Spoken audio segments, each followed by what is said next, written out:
New NFL power rankings are out, and just how hard is it to run it back? That's coming up next on Locked On Rams. You are Locked On Rams, your daily Los Angeles Rams podcast. Part of the Locked On Podcast Network, your team every day.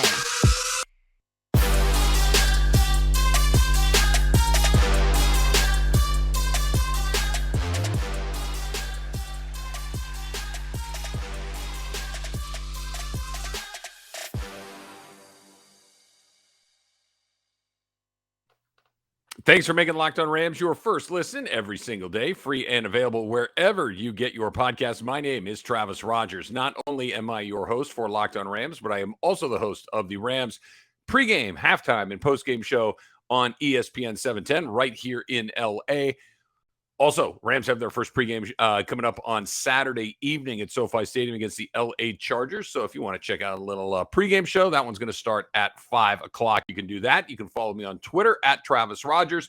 And this is the part of the podcast where I remind you to click that little bookmark, the plus, the check, whatever it is on your podcast feed to make sure that you're subscribed to it so you get it in your feed every single day. And when you're done with that, check us out on Locked On Rams on YouTube as well. Okay. I want to talk a little bit about Sean Mcvay, the article that was in ESPN.com that Seth Wickersham wrote. And there was a lot of things that we've talked about already that I thought were really positive about the future of him coaching the Rams and how long he may be here.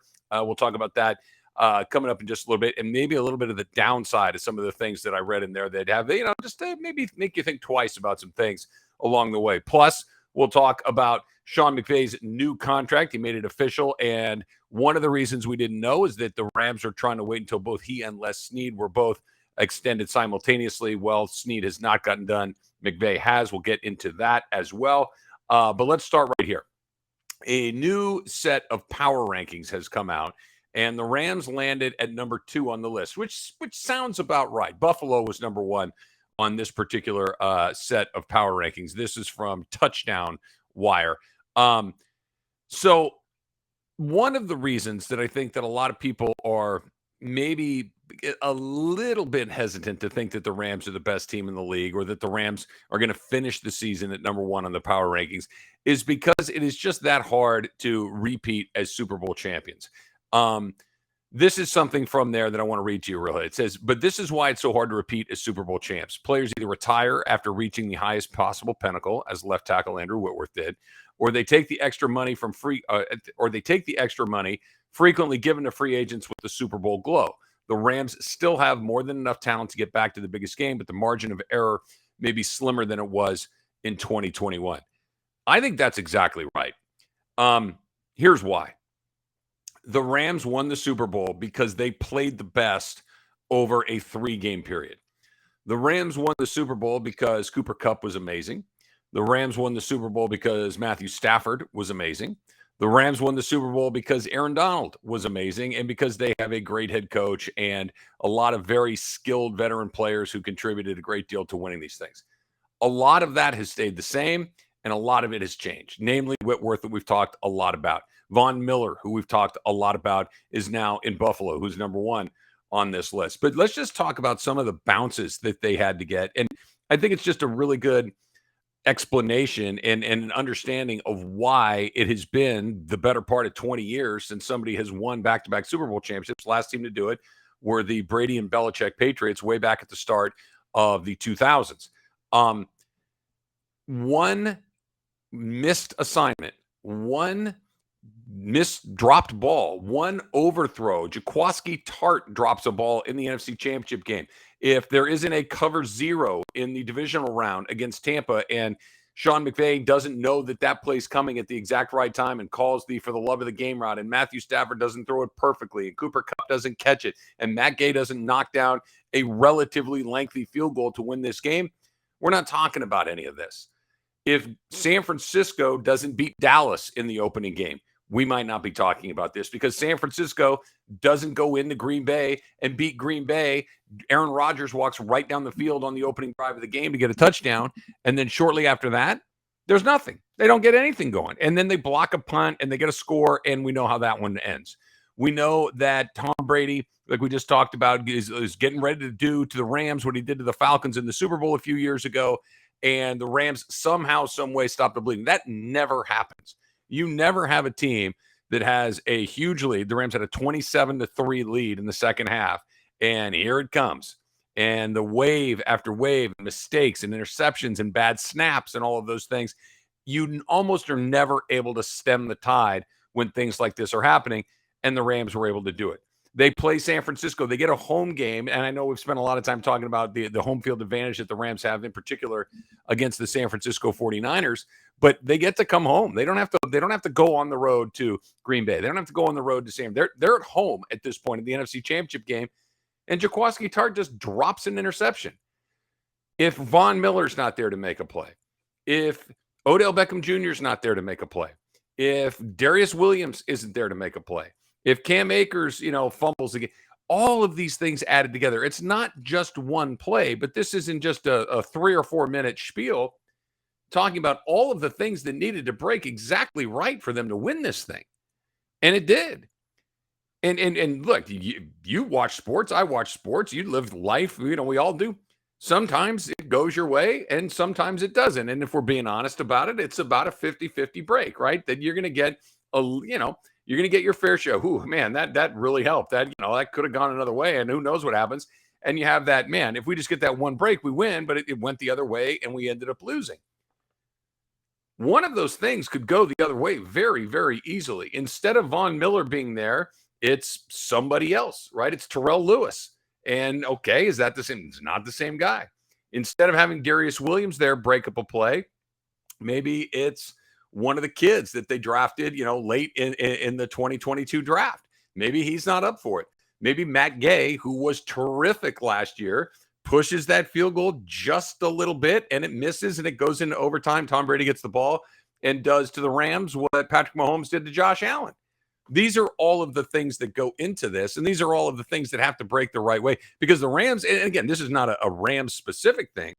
The Rams didn't go through the divisional round, the championship round, and then, of course, the Super Bowl round by just being a lot better than their opponents. They were marginally better than their opponents, but not by a huge margin. You're talking a point here or there, a kick here or there, a touchdown here or there. This was not the Rams against Arizona where it felt like you played that game 10 times, the Rams would win it 10 times. The game against Tampa, you play that game 10 times, the Rams probably win it 6. You play the game against San Francisco, you play that 10 times, the Rams probably win it 3. They got it. You play the game against Cincinnati, play that game 10 times, they win it 5, 6. That's what I mean.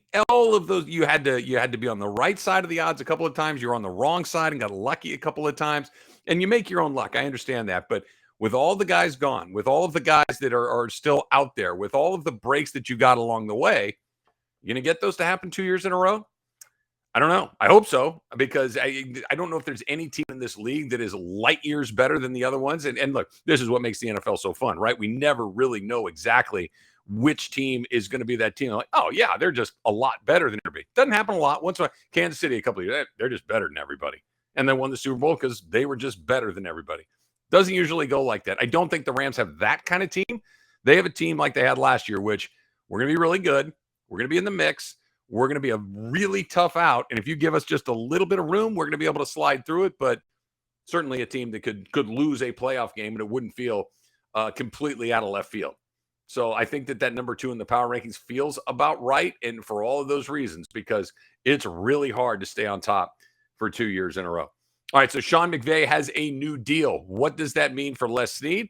That's coming up next. But first, let's talk about our pals at BetOnline. It's the number one and fastest and easiest way to check in on all your betting needs. Find all your favorite sports and events at the number one online source for odds, lines, and games. For instance, the Dodgers, right? You know that I'm a Dodger guy. You know that I love watching my Dodger baseball. You can see it on my my feed right over my shoulder here, my Dodger hats. But here's the deal.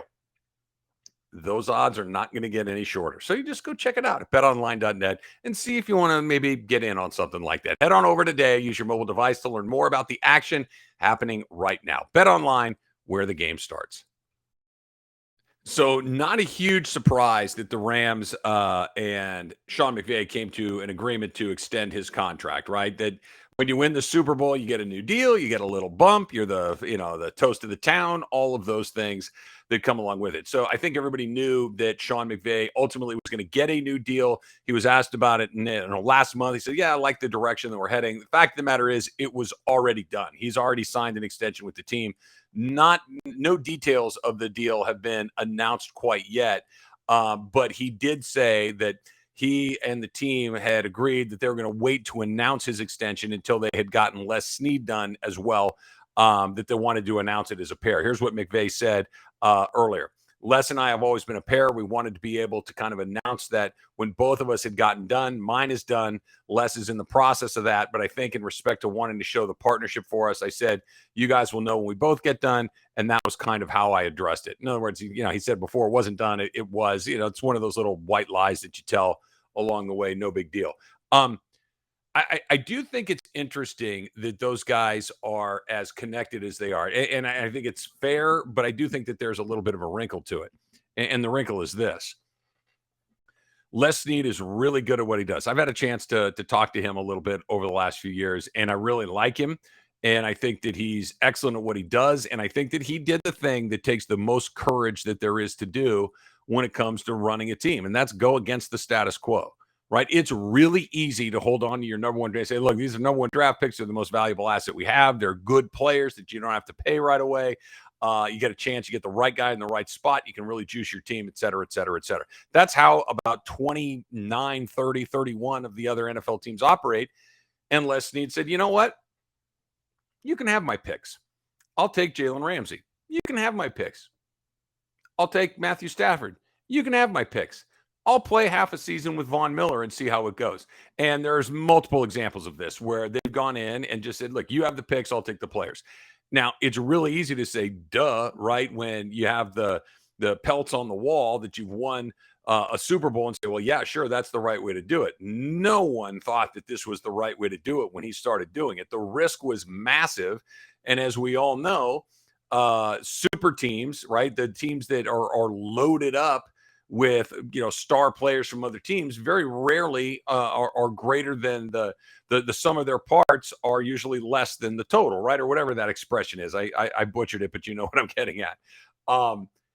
He didn't. He went for it. He said, no, this is the right way to do it, and it paid off. And he deserves a ton of credit for doing that, as does Sean McVay for taking those pieces and like we talked about on yesterday's pod, advocating for additional pieces that he needs, like Matthew Stafford and Les Snead and Kevin Demoff and Stan Kroenke and the entire Rams, upper management structure, saying, okay, we're going to give you what you want.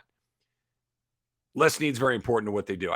That is what I'm getting at, is that he is very important. He has a vision. Because here's another thing that he's done very, very well. Well, maybe you haven't had a ton of first-round picks over the last 5 years or so. He did draft Aaron Donald in the first round, and Aaron Donald was not the first pick in the draft. He did go and find guys like Rob Havenstein. He's drafted some guys that have had a very significant impact on the NFL level. Todd Gurley was a really good player for a decent amount of time before, football happened, and he kind of lost his fastball a little bit. But more than that, he's been incredibly good at identifying good players, maybe not star players, but starting quality players or quality NFL backups in the 4th, 5th, 7th round, undrafted players that he's been able to bring in. And that way, when you decide, hey, look, I don't have any first round, we're going to have to put Darius Williams is down, Dante Dion, you go over there. And we're going to see Kobe Durant this year. We're going to see a bunch of guys, whether or not that they can do it, but he's been able to do it over and over and over again. And he deserves a great deal of credit for that. Here's the but. Sean McVay is the secret sauce for this thing. He can't do it by himself, but he's the difference. Les Snead was here before Sean McVay. Was the team good? No. Now, I don't blame Les Snead for that, but he was not able to put together something that was going to work because he knew exactly how it was going to work. He needed to find that little spark, that little something, and that little spark and that little something is Sean McVay. Because when Les Snead was here prior to Sean McVay, the team was kind of stale. Jeff Fisher's fault, probably. The team was kind of uninspiring. Jeff Fisher's fault, probably. The point being, though, this is something that he let happen on his watch, at least for a little while before they moved on to the next thing. Sean McVay and him together as a partnership, is absolutely fantastic. Les Snead is really good at what he does, but that Sean McVay got done a little bit sooner than Les Snead doesn't surprise me a whole bunch. I'm not terribly surprised that that's the order that these things are getting done. And it's just one of these things, right? If you had one guy to give all the money to, it's McVay. Now, the good news is the Rams give the money to a lot of guys. The Rams give the money to players. The Rams give the money to coaches. I'm sure that the Rams are going to come in with a nice deal for Les Snead as well, and it'll be well-deserved, and they can try to run it back all over again. But that McVay got done a little bit before Les Snead does not exactly blow me away with shock. It just doesn't. I think that's probably the right way to do it. Okay, so speaking of Sean McVay and that piece in ESPN.com the other day by Seth Wickersham, I loved about 80% of it, and there's about 20% of it that made me go, the 20% coming up next on Locked On Rams. If you've read Seth Wickersham's piece on Sean McVay at ESPN.com, I think you probably would get what I got out of it, which is this. That dude's going to coach for a long time. He has it in his blood in a way that TV or other things will never quite satisfy him the way that the thrill and the puzzle and the absolute unpredictability of the NFL will. What gets that guy going is not figuring out how to get a guy open on 3rd and 5, right? That's part of it. It's how do I do it again? How do I do it again?